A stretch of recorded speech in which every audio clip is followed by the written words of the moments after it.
So let's get this shown around. Look, everybody joining me tonight. Welcome back, Miss Jessica Chobot. Yay! How's it going? Good. It's good. Yeah. Yeah. I'm digging the new hair. Thank you very much. I know a lot of people are giving me flack for it, but I really like it. And I've oddly enough gotten a ton of women are the one that are stopping. Like, tons of women are the ones that stop me and say like they like it. It's a whole Betty Page thing yeah, going on. like the girls like it. And honestly, I'm married now, so that's all I really give a shit. Yeah. Yeah, I actually used to have hair like yours. I might be able to find it in here somewhere on our profile page. But I used to have bangs and kind of the... They're fun. It's a nice way to change it up. I'll show it to you. Though I definitely want to chat with you about Mass Effect 3.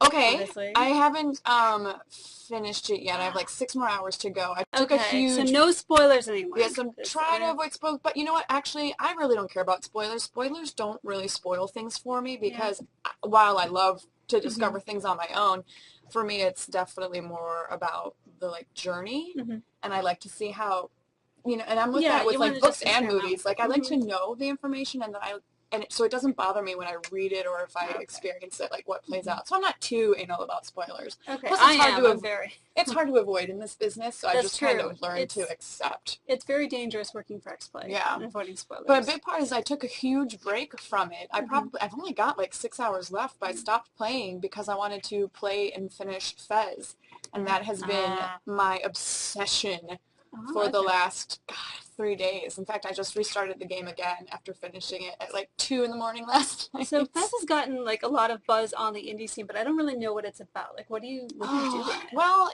there's not really. I mean, there's a story that you personally can glean from it.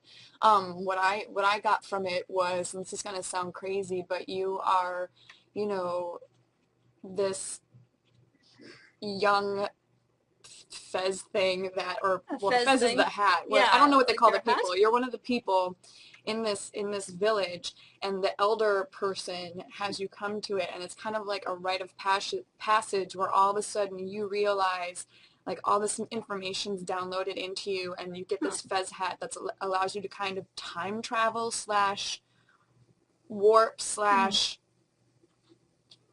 three-dimensional travel, because your original world's like a one-dimensional world, so this allows you to see many dimensions to this world. And what I got from it was that aliens at some point had come down and given information to this race, but then the race ended up somehow getting destroyed, so you go back in time and like discover these puzzles and why things happened and the history behind it. That's just me, and I'm crazy. It's like a puzzler, but fancier, with a story. It's an incredibly difficult puzzler. Yeah, there's like levels and levels and levels of different types.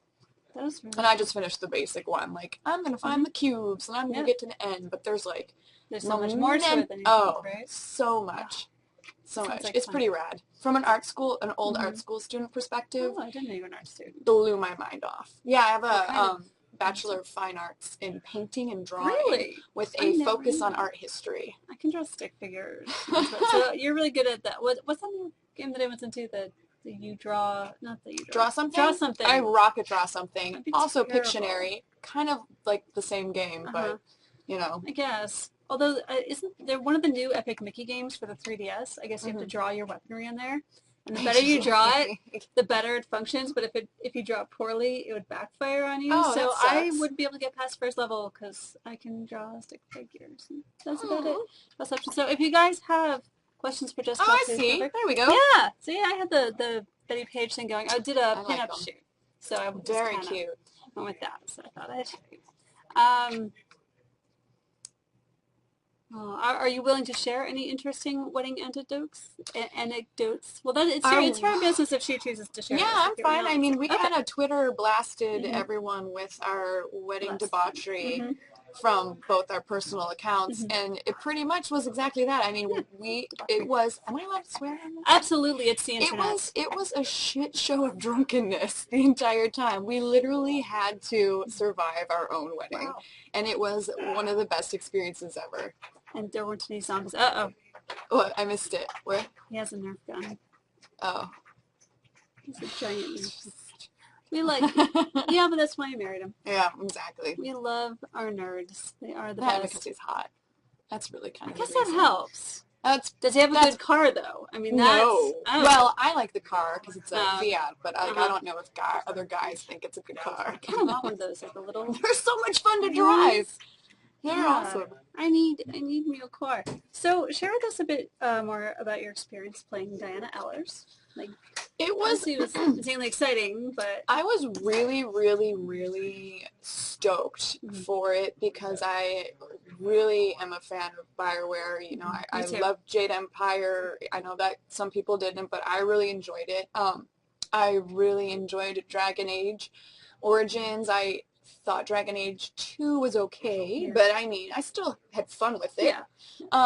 Big fan, obviously, of Mass Effect. So when I got asked for this kind of cameo role, I was really stoked. I was really proud. I was really happy, and not necessarily. I mean, definitely because I was in the game, but also because it kind of showed me that, you know, BioWare was recognizing the fact that I was such a huge fan, and I like really appreciated that.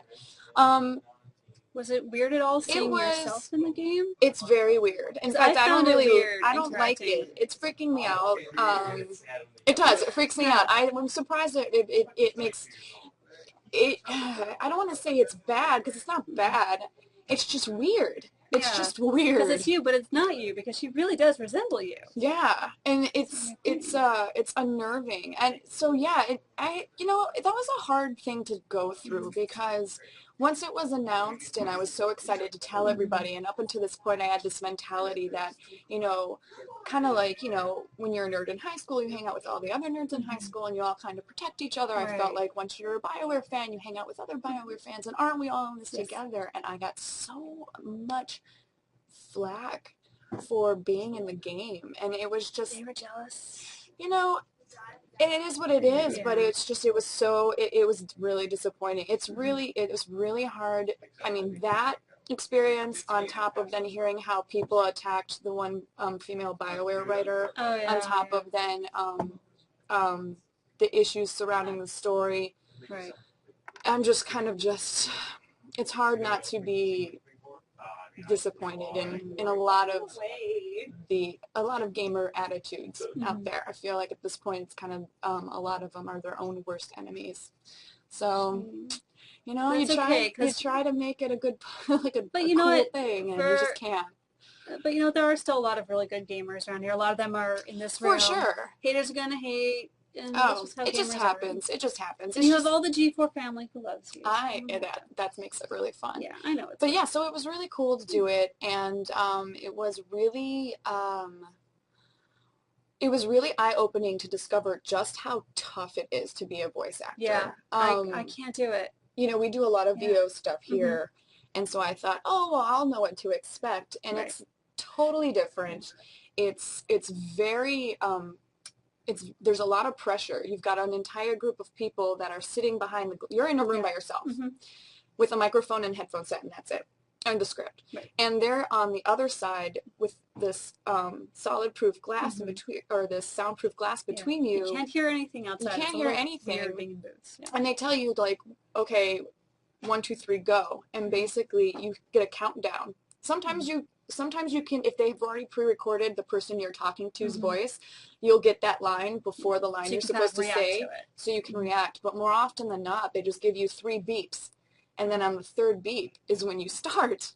And then depending on how the inflection of your voice is and what they are looking for, they literally will come back and be like, nope, again, or yeah, that's good, or I want you to say this, but with, you know, the emphasis on this. And it's probably harder not being an actor, because there are people who are professional voice actors who do this all the time, who know how to, you know, but even then, you're standing up in a you're the whole time, and it took like 6 hours. Yeah, in a very tiny, usually very warm room. It's very hot in there, and you're just...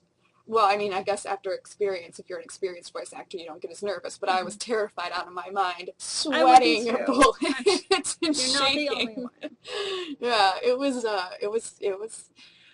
wow. My respect level, I always had respect for quality voice acting, but even, I mean, sky high now. I really just that little taste has just been like, oh my God, yeah, that's crazy. It teaches you when you see how much skill it takes. I mean, these guys know that I love like WWE and wrestling stuff, but I have a lot of respect for it because I've done martial arts and stunt work, and I know how hard and how much skill it takes, athleticism. So, shoot, someone was asking, Erebus, you were asking something else before that looked interesting. How long was you said it was about 6 hours. About 6 hours. Was that a day or was that for all of it? Well, I did 2 reads. There was a character I had before I ended up the character that I was. And so I had read for her, and then they changed the script, and I ended up reading for Diana Allers.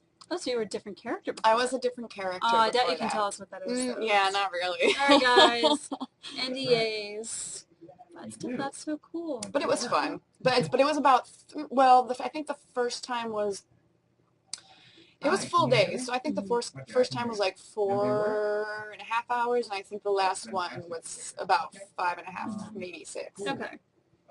So I wanted to show to some of the people here who may or may not have noticed this detail about you. I noticed it on a show that you, just like me, have a wrist tattoo, but you have a very cool gamer wrist tattoo. Would you mind showing people? Check that out. I turn it up. That actually hurts my arm to do that. That's okay. There we go. Let's see. How awesome is that? It just shows she truly loves video games. So this is specifically, I know, Triforce across the board, Legend of Zelda, but this one, for me, specifically represents the Legend of Zelda Ocarina of Time game. All of the early ones in my mind were phenomenal, but that game was the game that bridged for me kind of like how I gamed as a child into how I now approach games as an adult.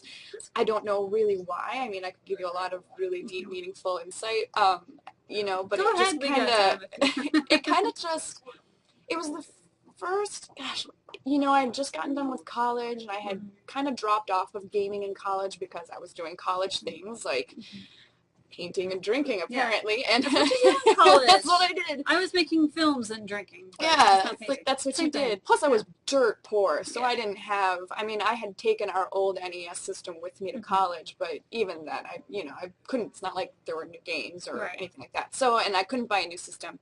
So when I got home at Christmas, we ended up getting an N64 during one of my Christmas breaks, and one of the games that we had gotten along with it was Ocarina of Time, and it kind of just running through the world again and interacting with the characters and just seeing what everything was about. I just got kind of the magic of gaming kind of came back and in such a strong way. So for me, that's kind of represents the bridge. Plus, it's really cool looking. Yeah, it is, and it's subtle, but the people who get it are like, "Oh my God, Triforce, that's awesome." Although now I have people, because since it's just line work, it's not filled in or anything. I have people stop me and say, Deathly Hallows, and I'm like, no, it's not the Deathly Hallows. No, you ignorant little. Deathly Hallows is cool too, but that's not this. So, I mean, you can do that on the other wrist, and then. Well, I'm thinking about actually doing one of the glyphs from Shadow of the Colossus, or Ico, or really one of those glyph things, but I don't know if I need any more tattoos. Okay, do you have more than just that? I do have one on my back, which is a Japanese dragon. Cool. Unfortunately, it's kind of in a tramp stamp locale, so but we can't show you. Well, that, and also just because I had gotten it with the intention of eventually going full back, and then I was gonna have a really nice traditional Japanese tattoo, and to represent the first time I had gone to Japan, because I was a big anime and manga fan. And, talk about that. Yeah, massive. And then, and then finally had made it to Japan from Michigan, which is a huge deal when you're that young. And so this was going to be this Japanese dragon thing. But needless to say, I stopped at the lower back, and because I kind of realized a full back might not be the best idea as a female in a entertaining world. Yeah, my little sister is an actress, and she keeps getting tattoos. I'm like, stop getting them in obvious places. Yeah. You're an actor. I mean, I'm no Angelina Jolie, so it's not like I'm going to be able to get away with having somebody airbrush or fix and Photoshop all my shit. So, what do you think of the Baldur's Gate re-release? Is that a game that you're into? I'll probably dabble in it, but I'm not too terribly into that per se. I'm actually looking forward to what's coming up soon is Witcher 2 is on my list for the 360. I've heard good things about it. I really want to play that. I've tried.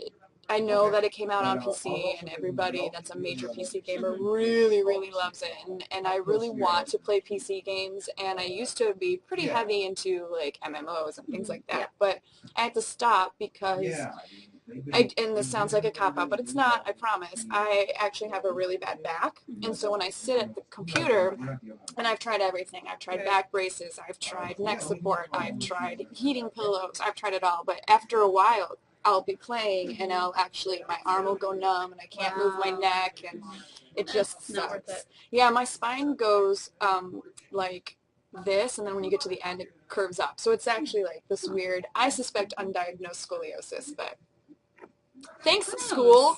Thanks, school, for not diagnosing that scoliosis when you had us check our backs in gym. Well, that's what corsets are for. Yeah. Right? So, anime it's pretty gross. It's pretty. I have a X-ray of it. So one of these days, maybe I'll put it up on a website. That'd be awesome. You can also see my guts in the X-ray. It's really gross. I'm sure you have fans who are just dying to see that. I want to see your insides. Like, yeah, that's not creepy or anything. Okay, so we gotta talk anime or manga because I forgot that you were into it, and I love anime. I really like it. I kind of stopped doing the manga so much because I was really into the shoujo manga, and then I just started seeing a repetitive kind of circle of plot lines. Yeah. So I kind of backed off of that. In fact, I'm slightly disappointed because out of all the shoujo manga, most of the ones I liked the most came from Viz. Yeah. And Viz, the Shoujo Beat stuff. I used to get that magazine, loved the magazine. So disappointed when they stopped. And then they had been running this installment for Honey Hunt, which is the same woman that did Hot Gimmick, which I highly recommend if you're into like dramatic female romance mangas. If you like dramatic female romance stuff, I have a recommendation for you of something new. What was that guy's name? Oh, just someone read it. But I used to watch all the old stuff, like Devil Hunter Yoko and Fist of the North Star, and obviously Akira. And did you ever watch Revolutionary Girl Utena? I did. Speaking of tattoos and anime. Oh my gosh, you really do. Yes. That's awesome. Yes, that's really cute. That's my present to myself. I like it. Oh my god, I have to show you a Tumblr now. There's so much stuff I have to show you. I've been watching a new series called Hakoki, which is it's based on an Otome game that's out for the PSP. But it's one of those like women's romance things, but it's about the Shinsengumi in like the late 1800s, and it's really good. Demons and fun stuff. That sounds cool. My big thing now, since that Honey Hunt ended up getting stopped halfway through, and I don't think they're publishing them anymore. At least I haven't seen them. It's been a long time. When that happens. I do recommend for guys that are looking for like a really cool manga, is Berserk. Yes. That is a fantastic manga. At first, like I did a review of it for G4 a long time ago, and at first I was like, so here's some asshole in the stupid fairy pal. And he seems like such a douche. Why is this any good? And then they go back to the beginning, and it's so good.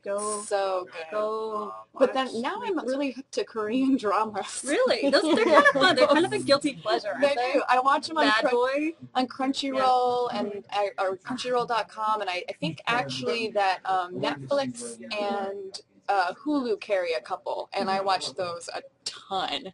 Okay. Which it's so much so that I've started to pick up certain words that I actually know the meaning of, like grandmother or hello. You pick it up when you just listen to it. So Blair and I were sitting at this California pizza kitchen, and these two Korean guys sat down next to us, and we're speaking Korean, and then all of a sudden it occurred to me, and I stopped like mid-chew. I'm like, oh my god, I know what they're saying!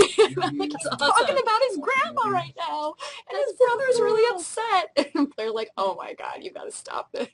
I've had times where I was watching, there's like that one Asian local network, and there was some kids show on while I was getting dressed in the morning. I thought, oh, I'll learn some Japanese while I'm watching kids show getting dressed. And I'm watching it, I'm like, I can't understand what they're saying. I'm like, why aren't I picking up on any familiar words? And then like the text came up and it was Korean. And that's why. Because they're kind of similar, but kind of not. I don't get it. This sounds so familiar. But it's not. Yeah. How many times have you been to Japan now? I have been to Japan probably 7 times. Really? Yeah. My aunt used to live there. The reason I got so into it is when I was growing up, I lived in, kind of essentially the Midwest. I mean, we moved kind of all over, but that was my primary place. And my aunt at the time was living there in the 80s and 90s and teaching English and art in Japan. And so for Christmas, obviously, because she couldn't make it all the way back to the United States all the time, she would send us these big boxes full of just Japanese trinkets, which nowadays you can kind of find anywhere if you just look around and go to different Japanese food stores and stuff and the internet, but back then you didn't, and so these things would show up that just as a kid was so amazing. Yeah. Like, what is this crazy stuff? It's like crazy Japanese stuff. It's just like a whole different world, and somehow I just got hooked, and then in college, high school and college is when I got really into the anime, and then after college is when I got really into the manga, and yeah, it kind of just blew up from there, and so I kept going. In fact, the story is I ended up getting my tax return from Bush. There was that when he first got into office, he promised everybody this big tax return. Right. So I had this tax return come back, which was just enough for a one-way ticket. So I called up my mom. The minute it came in the mail, I cashed it. I bought a ticket. I stayed at a youth hostel, and I called up my mom, and I said, I need you to watch my cat for possibly ever. And she's like, why? What's going on? And I'm like, I'm leaving for Japan. And she goes, what? And I'm like, and I'm leaving on Friday. And so she lost her mind and was really mad for a while. But I went, and I did end up coming back because my goal was to go and try and find a place to live and work there like my aunt had done. But instead I kind of just went sightseeing the whole time. And I came back, and it was the best experience. And like, I was like, I'm sorry you're mad, but I can't, tough, because it's the best experience I've ever had. And to this day, I have just such fond memories of it. The one thing I highly recommend to anybody is if you can, go travel, like as much as you can. Travel somewhat of the world, whatever you can do. I got to go to Japan for the first time just a couple weeks ago, and actually pretty much my whole outfit is from there except my shirt. But man, I love the shopping there. Oh yeah. The problem is it never fits. Like my feet are way too big. Yeah, the shoes, they only come in size small. But I was surprised that a lot of the stuff actually fit me. It comes in one size and Wade's stalking us. Oh, it's just Wade. Wade, come say hi. Hi. Wade. What? Not me.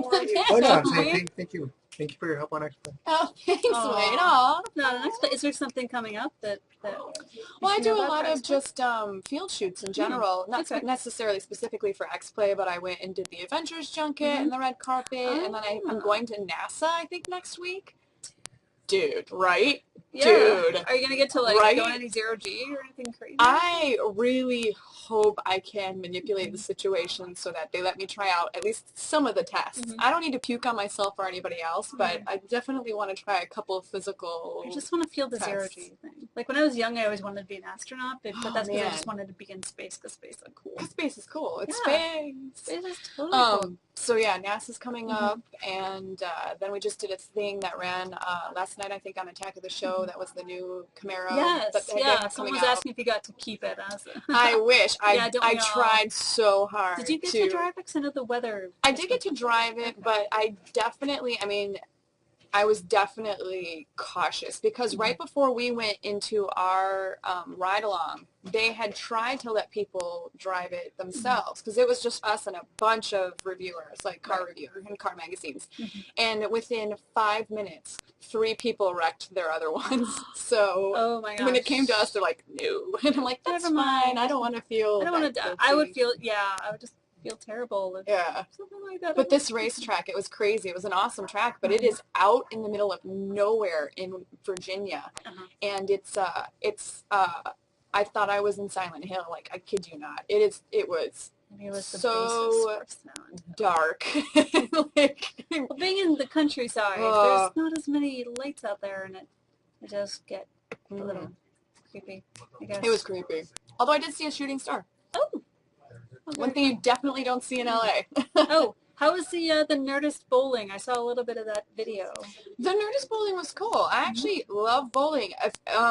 We used to go bowling all the time with my family, like at family events like Christmas time and whatever. And I used to be good. And so I walked in thinking, oh yeah, I'm going to kill it. And I sucked. I mean, I was really bad. I would have been worse, but I heard Kevin was the worst. Yeah, Kevin was the worst. Wow. I was the second worst. Kevin was the worst. I mean, you know, I guess I still lose, but at least I don't lose as bad as Kevin. Yes. Take that. Let's see. How was the advanced screening of Avengers? Okay, guys, Avengers. Okay. Holy shit. Yeah. It was easily the best comic to movie adaptation I have ever seen up to this point in my entire life. Awesome. That includes, in my opinion, Batman. Definitely includes Spider-Man, Superman, whatever. You know, that it made me, when I left, I wanted to run through walls and beat the shit out of people, but for justice.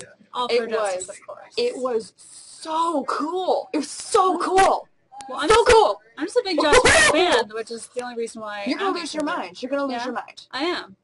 It is so well done. And here's the thing: I'm not a huge Avengers person. Like, I'm not a big comic person. That's Blair. Blair knows all about the comics. I know enough about them to get through.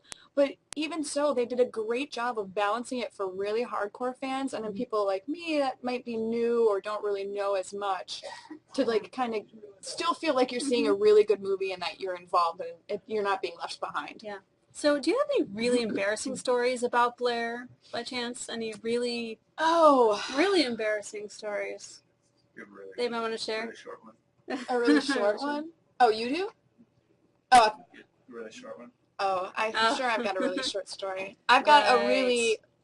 Well, should I tell them should I tell them the poop story? Yeah. We love poop stories. Why not? We got a minute left. Yeah, but should I tell them my poop story? Yeah, go for it. Only if you want to. I was hoping we could embarrass him because he was hiding off camera. He was hiding behind you. He doesn't really have a lot of... he hasn't done... I mean, he himself is just an embarrassment, so he doesn't really have a lot of embarrassing things. So. Oh, because I love him. Because he makes me laugh hysterically. Now I'm totally paranoid that there's somebody always behind me. There is someone that you always behind you. They just walk behind. You can always tell because they appear on the camera. So, okay, so I'll tell you the poop story. Okay, we'll wrap it up on the poop story. So I ended up getting really, really, really bad food poisoning, like really bad. And so I ended up having, so I started feeling it at our friend's house where we were all watching the UFC match, and I kind of was just like, oh, I think I need, I know I need to go home. So I drive out home, no incidents. I make it home, no problem. I get into the bathroom, and, you know, things aren't great, but at least they're just all one direction, right? So I'm like, I can handle this. I can handle this. Totally got this. So then about, so I'm getting progressively worse. I'm like just starting to sweat and just not feeling good. So then all of a sudden, so I text Blair and I say, hey, I'm getting worse. Can you please come home? So can take care of me. So he apparently left. I'm in the bathroom. We're still going strong with all this. And then all of a sudden, I'm like, oh my God, I gotta throw up. I'm gonna puke everywhere. This is gonna be bad. So I'm like looking around because I didn't bring anything in with me because this is still happening. So I'm like, oh God, what am I gonna do with this? And so I'm like looking around and I'm right next to our bathtub. So I open up the bathtub door and I lean over and I just vomit everywhere. And it was so powerful. Now check this out. That because I was leaned over, my butt had kind of angled itself on the seat. Everywhere, all over the wall, all over myself, all over, just everywhere. And I'm just like, and it's happening at the same time. And I'm just like, I almost started laughing because even I can find the humor in this, you know, but I'm so just, sick, and you kind of get that weird sweaty chill and stuff. So right as I'm like, oh my God, this just happened to me. What am I going to do?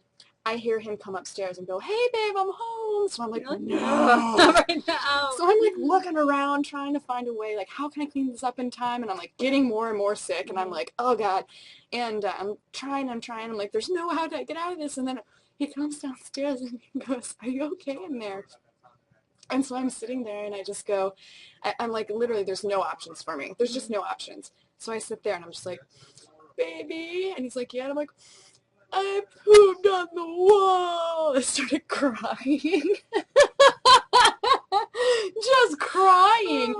And he goes, okay, well, if you pick up the pieces, I'll clean everything else up. And I'm like, there are no pieces. Because it was so sick. So then he goes, okay. So he literally opened the door, dragged me out, cleaned me off, cleaned our bathroom, took me to the hospital. I was there for hours. I went through like 2 IV bags. I mean, I was sick. And you know, but that's love. That's when I knew love, that's when I knew I was going to marry this man. That is a beautiful, touching story. And on that note, we're going to call it a night. Thank you so much for coming by. This was so much fun. Anytime. All right, guys, so join us back tomorrow at 8 p.m. Eastern, 5 p.m. Pacific for more G4 chats. There may or may not be poop stories, probably. I'll bring the poo. All right. I'll bring the vomit. All right. Have a good night, everyone. Bye-bye.